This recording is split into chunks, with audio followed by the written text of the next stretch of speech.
Thank you for joining us today. I call the May 17th, 2023 meeting of the Arts and Culture Commission to order. We're going to do something different today, so let's start with a round of introductions because we do have a new member with us today. So I'll start. I'm Tracy Jordery. I'm the current chair of the Arts and Culture Commission, and I'm an architect with JLG Architects here in Fargo. I'm Joe Williams, Vice Chair. Is that the Yep. title? Yes, Vice Chair. Whatever. I'm here. I'm Director of Indigenous Programs at the Plains Art Museum. I'm Deb Williams. We met at the, Indigenous Art Fair. yes, at the Plains. And yes, Plains. I purchased a piece from you, which is amazing. And I'm a semi-retired professional organizer, and I'm here more to represent neighborhood concerns. Hello, my name is Monica Brown-Ecker. I am a member at large with this commission. I work with Theater B, and welcome. Thank you, guys. I'm Anna Johnson. I just recently took over for Sean Kaufman from the Human Family, the new executive director. I also drive a dump truck in the summertime, and I'm glad to be here. John Offit, glassblower, here to represent the visual arts. Brad Bachmeyer, I chair the School of Art over at MSUM and run the Art Ed program, and a ceramic artist. Introduce yourself. Oh, sure. I'm Ann Arbor Miller. I'm a photographer, a teaching artist at Plains Art Museum, a mom of a 17-year-old, and running late today, clearly. Sorry about that. No worries. Anna, we'd really love to welcome you to our commission. We're excited to have you as a part of this group, and we know the value you will contribute will be wonderful. So thank you for joining us. Thanks very much. So the next item is to approve the agenda. Does anyone have an item that they would like to add to the agenda? And if not, can I get a motion to approve the order of the agenda? I approve the agenda as submitted. Can I get a second? Second. Is there any more discussion? All of those in favor say aye. Aye. Opposed, same sign. Motion carried. The next item is to approve the minutes of the February 15, 2023 meeting. Can I get a motion to approve the minutes? So moved. Can I get a second? Second? Is there any additional discussion? Okay, all those in favor say aye. Aye. Opposed, same sign. All right, motion carried. So the next part is to talk about the project highlights. Sean Kaufman with the Human Family is here to present on the 2022 Human Rights Film and Arts Festival. Hello, everybody. Thanks for your time today. It's good to see many of you again. It's been a long time since I've seen some of you. Hey, my name is Sean Kaufman. I am presently the interim board treasurer for the Human Family. But at the time of this project, as Anna mentioned, I was the executive director and festival director for the Human Rights Film and Arts Festival. So I am here today to talk to you a little bit about that project and what we succeeded in accomplishing. But before I get too far into that, I just want to say thank you so much for the support of the commission for this project.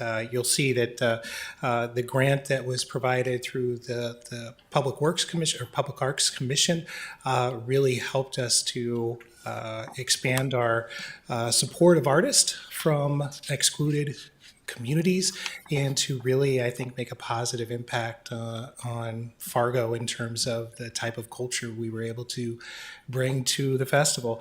Now, depending on the type of person you are, your right brain or left brain, I'm going to start with some of the boring stuff first because it's really easy for me to talk about all the amazing things that happen programmatically, and I want to condense the conversation today into 10 minutes. So first, some numbers. So I wanted to share that our attendance this year was 908 people. And the way that breaks down is we had a total of 732 people join us in person and 176 people join us online.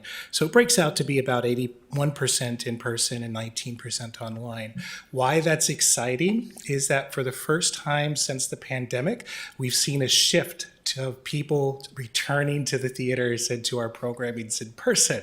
So we were really excited to be able to see both regular attendees and new attendees join us this year. You could tell from just looking at general attendance in the past, the last festival in 2021, we had about 890 people join us. And the last in-person festival in 2019, we only had 473 people. So there's been a real sense of engagement with the individuals coming to our festival, and we're really excited to see this growth. And I'll just repeat it again, the return to in-person experiences. In terms of our budget for this last year was $66,748. The way that breaks down is about 67% of that budget went directly back to artists. So it went to filmmakers, it went to artists, traditional 2D artists who joined us. We provided them stipends. We paid for their air travel to come to Fargo from wherever in the world they were. We did have some international filmmakers who joined us. We provided coverage for their food. So when they came here, we made sure that every need that they had was covered and that they were compensated for their work as artists. Because it's easy in our community sometimes, and when I say community, I mean festival exhibition circuit and art festivals, to really lose sight of the artist in that whole process. So we've made a commitment to really make artists the most important part of our job, and I think that's reflected here in our budget. Outside of that, we had a roughly $13,000 in event expenses, which includes facilities, catering, postage, and credit card transaction fees. $6,400, almost $6,500 for marketing and advertising, and then overhead about $2,000, which really just includes our office here at the regional small business office and the salaried positions for the executive director and our technical director. In terms of what we were able to generate for Fargo, our revenue to Fargo was roughly almost $34,000. And when I say revenue, those are essentially our expenses. So we paid for hotels in downtown Fargo. We had filmmaker breakfasts and dinners at restaurants up and down Broadway. We bought gifts for filmmakers and our visiting special guests from small businesses up and down Broadway and outside of downtown proper. We also spent a lot of money with advertisers and print shops and apparel stores to promote this event. So roughly $15,000, roughly $33,000 of that was devoted to businesses here in the Fargo area. The grant we received was $15,000. So when you compare that to what we were able to generate off the grant, we basically increased the value of every dollar you donated to us by over 125%. So in some cases, it's just over doubling the dollar that was invested in the festival. So we really appreciate, as I said before, the support, because we were able to really generate a lot more in terms of supporting our local community. When we look at our revenue, 71% of our revenue came from grants. That includes grants from the North Dakota, and I'm going to show you a graphic here after this with all of our sponsors, but it includes the North Dakota Council on the Arts Partnership, yourselves, the National Endowment for the Arts. It also includes grants from Arts Midwest and some other smaller supporting agencies that have helped us pay for very specific parts of the festival. We had roughly 14,600 in sponsorships, and we'll talk more about that in a second. And then our submission fees and individual donors were 4% and 3% respectively. This is a list of all the partners who came together to make this happen, either through direct financial support or in-kind support. And I think it's a pretty impressive list. When you think about the content of our festival, which isn't something that is broadly available throughout the state of North Dakota. We, and we'll talk more about this in a second, but we center the voices of artistic communities that have been traditionally excluded from mainstream opportunities. So for this range of corporate entities and nonprofit entities to support our work, we're just really thrilled with, again, the growth of the festival. I should have said this at the top of the conversation, but I'm pretty informal. So if any of you have a question or if I'm going too fast, just interrupt me. And that's kind of the end of our boring part of the conversation. The next few slides are really going to focus on what I think are really, really exciting. As I said, our goal with the festival is to center the voices of traditionally excluded communities. So we did our best this year to really weight the conversations and the content in that direction. So we had a total of 32 artists who came to Fargo for this event. Some of them stayed with us all week. Some of them were just here for 1 or 2 nights. And the number of artists from those excluded communities, which include Indigenous artists, Black artists, Latino artists, and artists from the queer communities, was 27. So really 90% of our filmmakers, our content, and our visiting artists were from those communities, which means only 10% of our engagement were from the white community. The total number of films that we had were 39. We had 4 community conversations, which were essentially evening discussions centered around whatever feature film we were screening. We had a total of 4 artist workshops, which were events held at the Plains Art Museum in the morning, where people who were interested in learning more about a particular skill set could come and learn directly from the filmmakers who were visiting us. We had 4 community lunches, which took place at the Fargo Public Library, and those were free and open to the public. And I should say this whole thing was free and open to the public, even the online access to the festival. But the community lunches, we had free food, and you could join us for a variety of discussions between and with filmmakers around a variety of subjects. And we had a total of 9 Q&A sessions with filmmakers from around the region and world talking about the films that we're screening at our festival. I know that the type on this is pretty small, but this gives you a sense of the different type of content that was available at the festival. I also, at each of your tables, left a more descriptive program that outlines each of the films and events that took place during the day. And I think actually if you use the QR code, it'll still take you to our online program, so you can visit that on your phone if you'd like. But when we look at the type of content that we made available, we had community lunch panels around Indigenous storytelling and creative placemaking. We had a VR workshop with an avant-garde filmmaker who was using his tools to promote social justice. We had visiting filmmakers from Canada who spoke about the African diasporic and Indigenous relationships in media.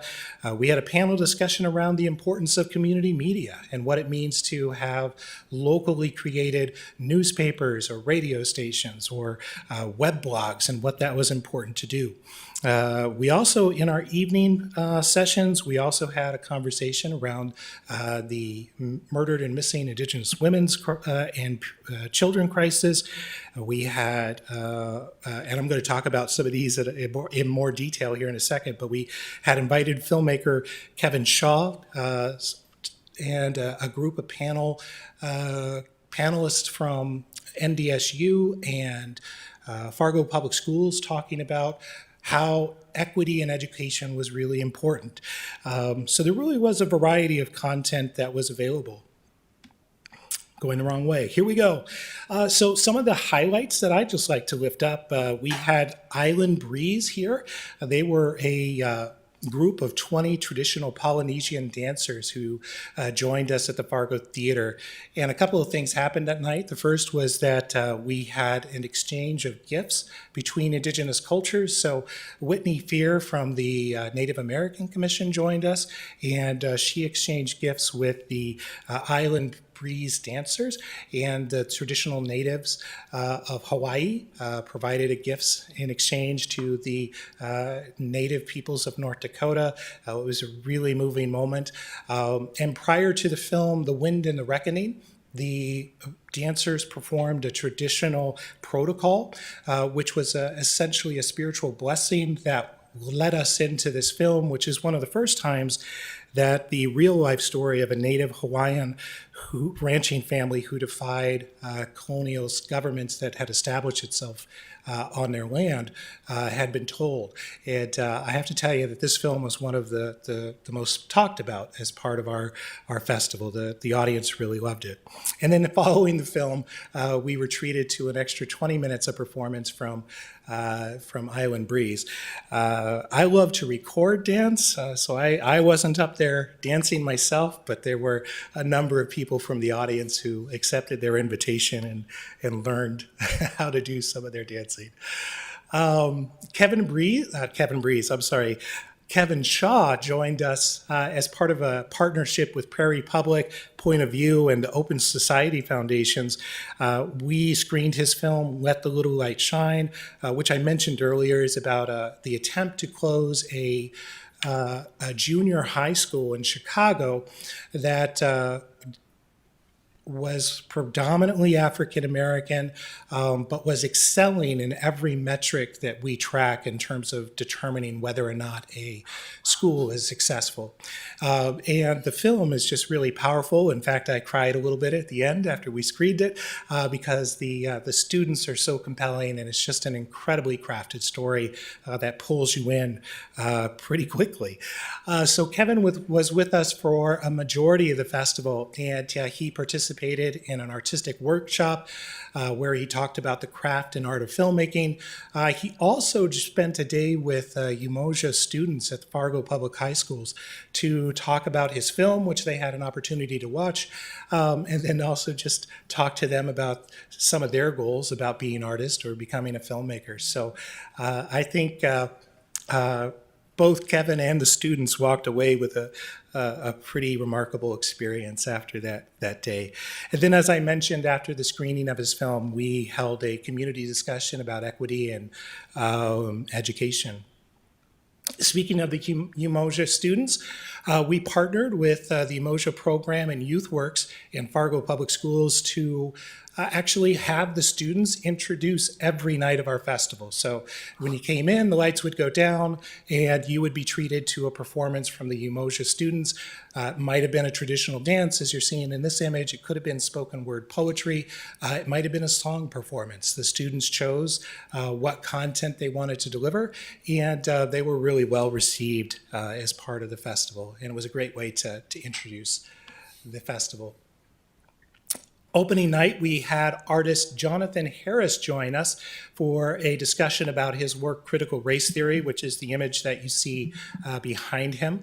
And he and our festival's director of Black Cinema, Fred Edwards, had a conversation about the intersections between art and social justice and what it means to be an artist as a Black man in today's world. And it was an hour-long conversation that generated a lot of conversation after the conversation. So we were thrilled to have Jonathan join us.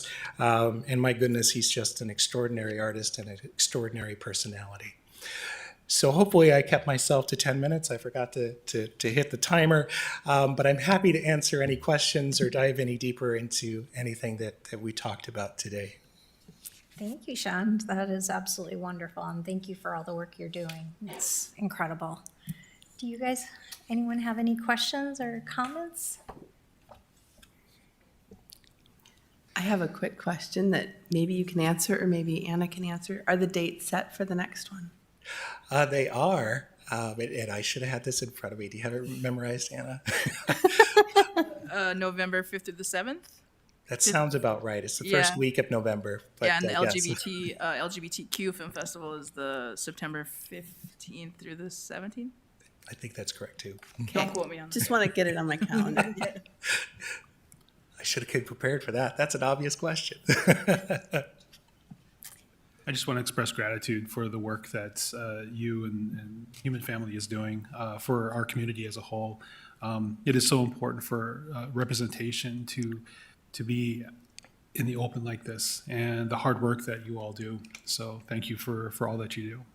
Thank you. Congratulations. This festival is amazing and the work you're doing is very important. And I'm so glad to see that your attendance numbers are growing because we all need it. We all need all this information and all this art to fill us and hopefully bring more understanding to human rights. Thank you again. Thank you. Anyone else? All right. Thank you so much. Thanks again. Appreciate it.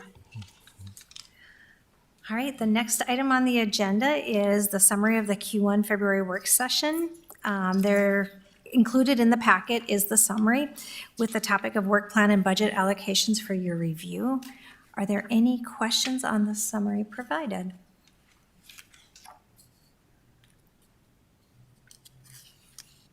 Okay.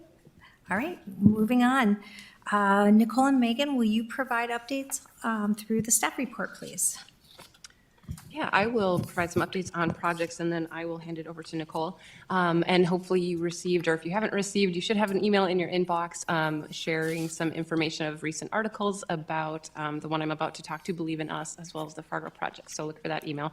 Believe in Us, the project is currently being installed, or it might already be done.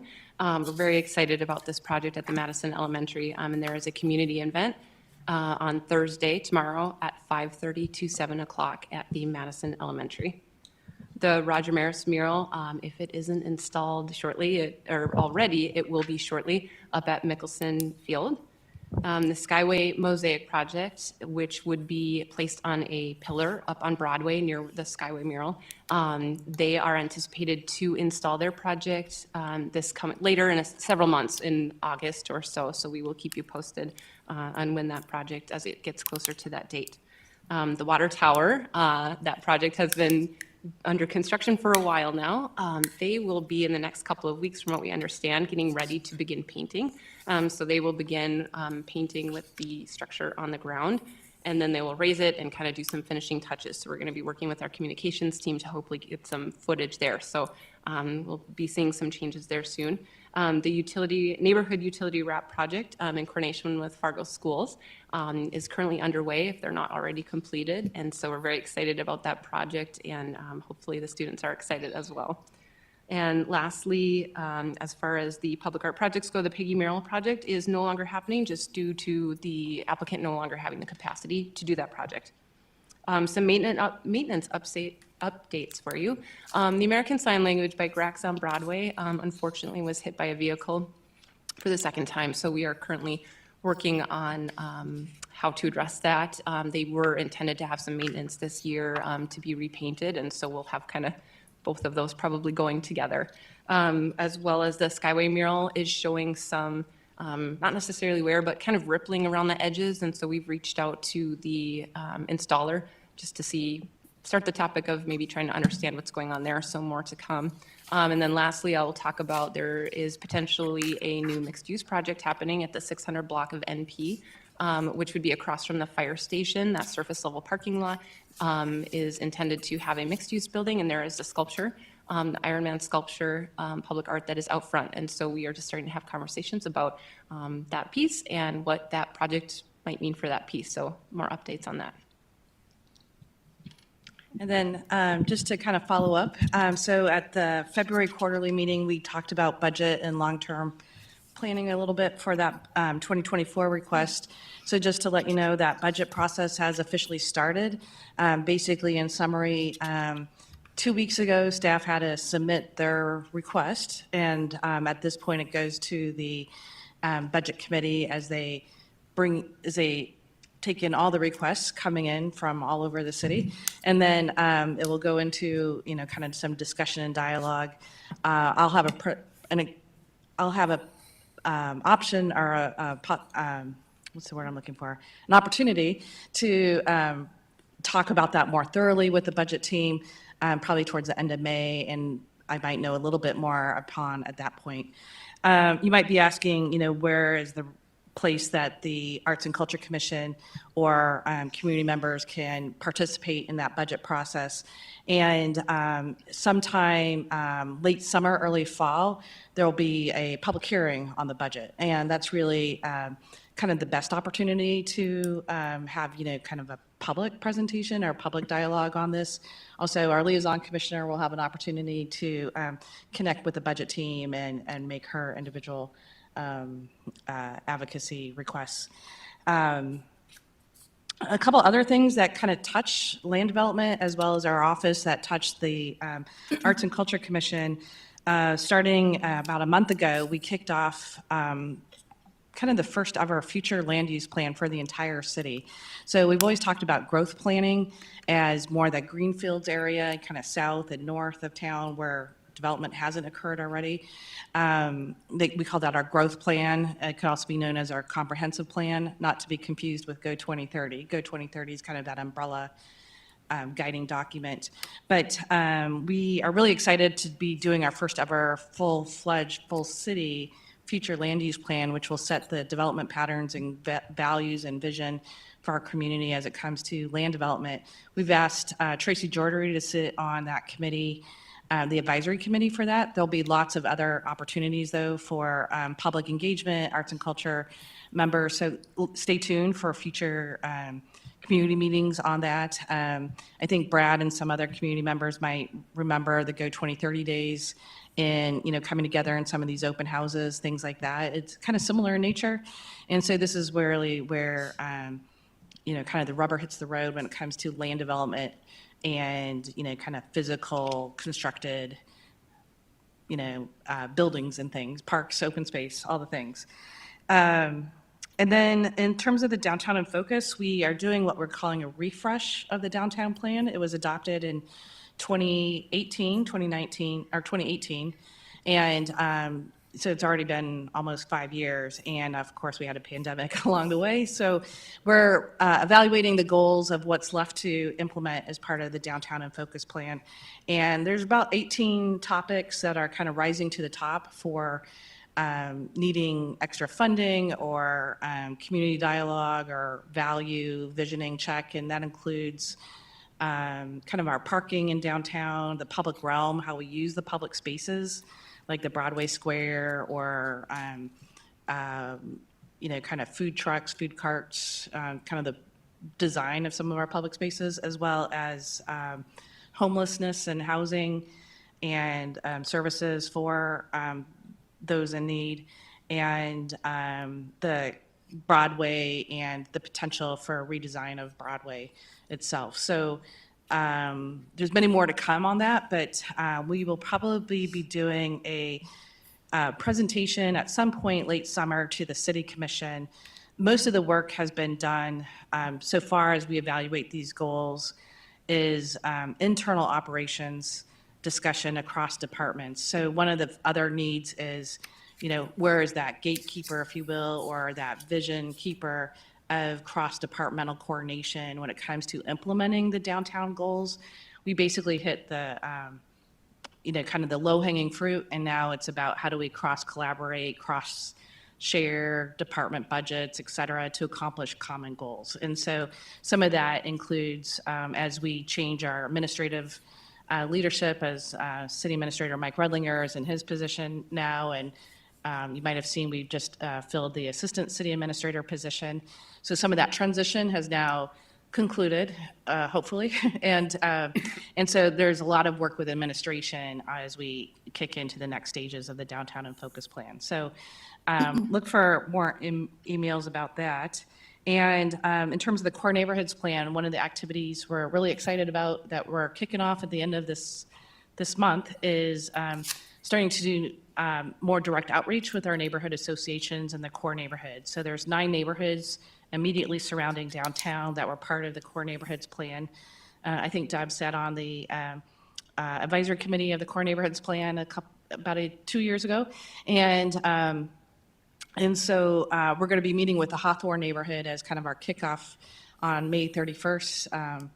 And it's really an opportunity to do like a meet and greet with department staff. So if you think about police and environmental health, building inspections, all the types of things that, city business like interacts with a landowner or a homeowner or a neighborhood resident. How do we have that dialogue about where to build relationship and engagement? We used to have a staff person that did that, kind of full time. That position retired out of the system, if you will.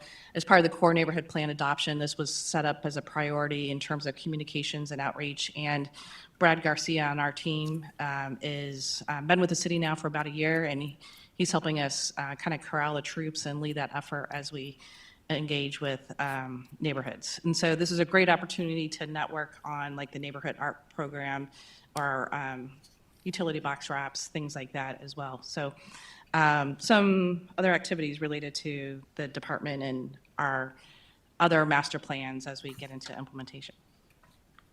Thank you, Nicole and Megan. You guys got a lot going on. So we know there are also a lot of events and activities in our neighborhoods. Do you have any that you want to share, or any events that you're a part of?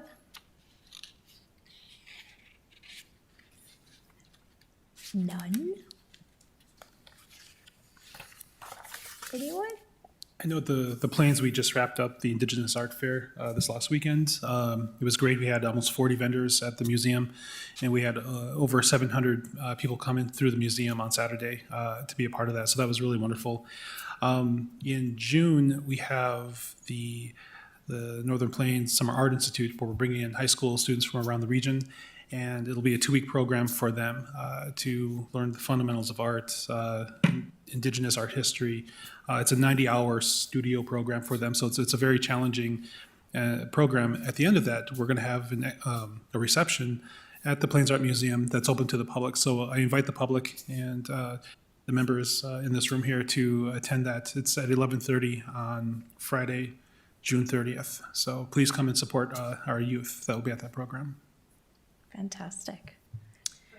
Although this is across the river, we worked together with a bunch of Fargo groups also and just hosted the Missing and Murdered Indigenous Peoples panel discussion on May 5th, which was an incredibly powerful event and had a nice crowd of 70 folks show up, and something that we're thinking about turning into sort of an annual kind of thing. So that was a terrific event. Fantastic. Ann? So I'll make a quick plug for classes that are ongoing for youth, families, and adults at Plains Art Museum. We've got, there's still classes and camps open for registration over the summer. There will be Summer Quest, which is a free family-based program that will take place, I think it's the 3rd Saturday in July. Registration online, but it's free. And that, I think, is the 2nd annual. We normally do a program like that during the school year, but have expanded to the summer. So that's one to look. Everything's online, plainsart.org, if I can make that plug. Thank you. Anyone else? I got just a quick little update on the utility boxes wrapped in collaboration with Fargo Public Schools. I know the ones that have been installed are University and 17th Avenue North, which was Longfellow. No, that's not right. 17th is, oh my, I'm being dumb here. That is Fargo South. That's been installed. That's south. Broadway and 19th Avenue North, which is Fargo North. Broadway and 29th Avenue South, which is Longfellow. I haven't seen this one, so I'm not sure it's there yet. But 32nd Avenue and 28th Street South, that one is in front of the library, and that is Ed Clapp. And then one I know won't be installed until June, which is University Drive and 15th Avenue South, and that one is Clara Barton. So if you find yourselves out and about, check them out. Awesome, thank you. Anybody else?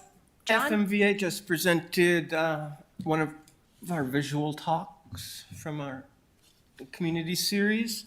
Brad was the speaker. I'll have to go check that out. I guess I do have one more thing to add.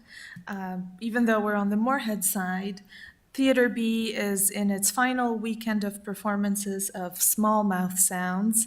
It is a very unique and beautiful play about 6 strangers who attend a silent meditation retreat. I guarantee you have never seen a story like this before. So if you're interested, more information is on our website, theaterb.org.